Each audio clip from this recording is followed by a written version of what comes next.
In 1848, gold was discovered at Sutter's Mill in California. The news spread globally, and China was no exception.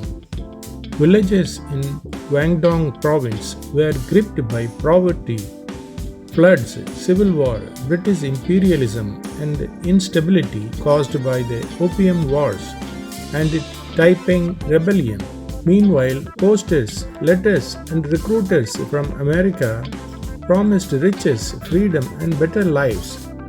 Gamshan, that is, Golden Mountain, a land where gold was found in riverbeds, where fortunes could be made by anyone, or so they were told. From war-torn provinces like Guangdong, they came, fathers, sons, brothers, leaving everything behind for a land across the sea. They came with dreams of gold and freedom. By 1850, tens of thousands of Chinese immigrants arrived at San Francisco's shores. But America did not open her arms. She clenched her fist. Arriving in San Francisco in 1848, just as the gold rush erupted, they were not seen as immigrants, but as competition. They dug deeper, worked harder, and asked for nothing but a chance. And yet, laws were written to tax them, drive them out, keep them low. They did not just mine gold, they mined belonging, carved identity, and planted the roots of a community that refused to die. Pushed out by racism, they created a world of their own in downtown San Francisco, a neighborhood rich in color, cuisine, and culture. Chinatown became both a sanctuary and a symbol of survival. This is how San Francisco's Chinatown began, not in wealth, but in will. Born from struggle, built in silence, and destined for greatness. While many miners abandoned tough claims, Chinese workers stayed, using teamwork and ancient techniques to extract every speck of gold. But laws like the foreign miners' tax forced them to pay extra just to dig into the same soil. When the gold ran dry, a new opportunity emerged: steel and stone across the continent. The Transcontinental Railroad, America's greatest infrastructure project of the 19th century. They worked through snowstorms in the Sierra Nevadas, suspended in baskets with nothing but rope and dynamite. Paid half the wages of white workers, given the worst food, denied recognition. While headlines celebrated the Iron Horse, a few spoke of the thousands of Chinese workers, nearly 15,000, who blasted tunnels, laid tracks, and risked their lives to bind the East to the West. When the last golden spike was driven in 1869, they weren't even invited to the ceremony. They built the Transcontinental Railroad, blasting through mountains with hand tools and black powder. Yet they were barred from citizenship, land ownership, and even testifying in court. Despite their hostility, many Chinese remained in America because they had no means to return to war-torn China. Their American-born children were beginning to identify as Americans. Their businesses and cultural communities were thriving even under pressure. They believed the U.S., despite its failings, held a long-term promise.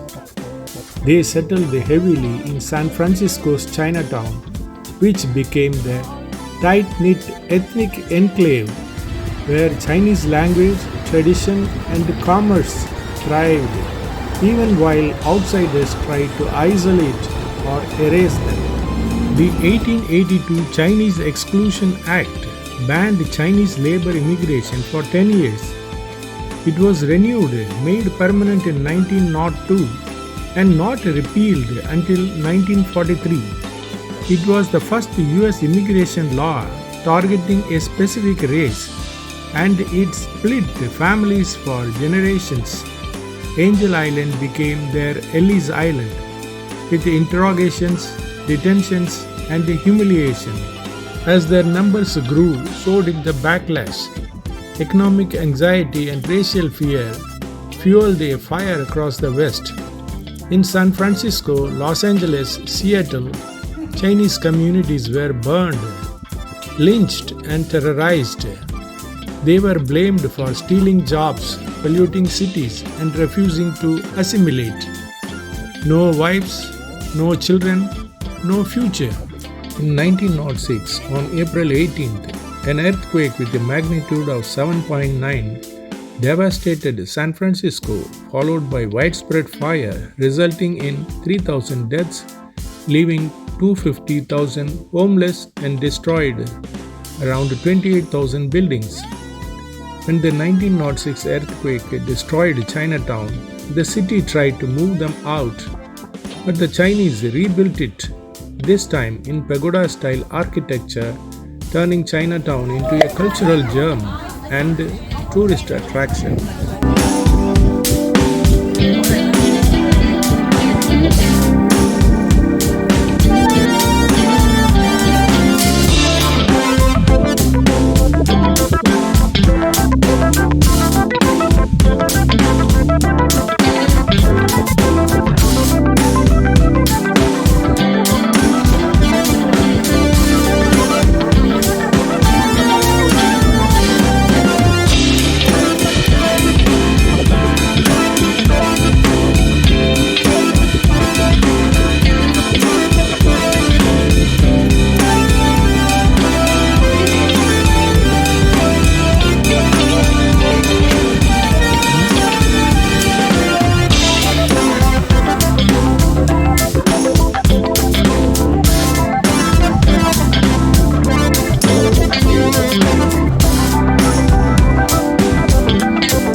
Born in San Francisco, Bruce Lee redefined what it meant to be Asian in America: strong, smart, and spiritual. By showcasing the power, pride, and capabilities of Asian masculinity through his martial arts and films. From kung fu to cinema, the Chinese identity stormed into pop culture, paving the way for actors like Jet Li, Michelle Yeoh, Simu Liu, and Aquafina.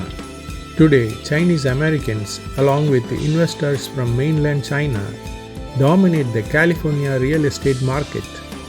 They are entrepreneurs, engineers, venture capitalists, and CEOs. Their success reshaped the Bay Area and made them a driving force in California's $4.1 trillion economy as of 2024. Chinese Americans contribute to the U.S. economy through significant consumer spending, job creation, and entrepreneurship, with over 160,000 businesses generating around 240 billion in revenue. Chinese American-owned businesses generate approximately 240 billion in revenue and support 1.3 million jobs.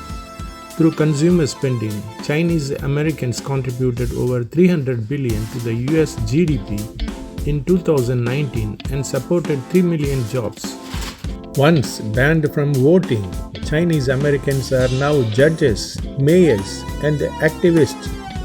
Their influence spans education, business, politics, and civil rights. Trade wars, COVID blame, Taiwan tensions, tech rivalry. U.S. China relations are strained. Unfortunately, that fear often spills onto Chinese Americans. From surveillance fears to racial scapegoating, a new wave of distrust threatens old wounds. Amid gentrification and youth migration, San Francisco's Chinatown is at a crossroads. But new generations are reclaiming their identity through food, art, business, and activism. Their journey was never easy, from stone mines to silicon chips, from shadow laws to shining lights on screen. Chinatown is not just a place, it's a legacy of courage passed on to every new generation. If this story moved you, like this video, share it with your friend, and subscribe to World Watch Traveler for more stories that uncover the heartbeats behind the headlines.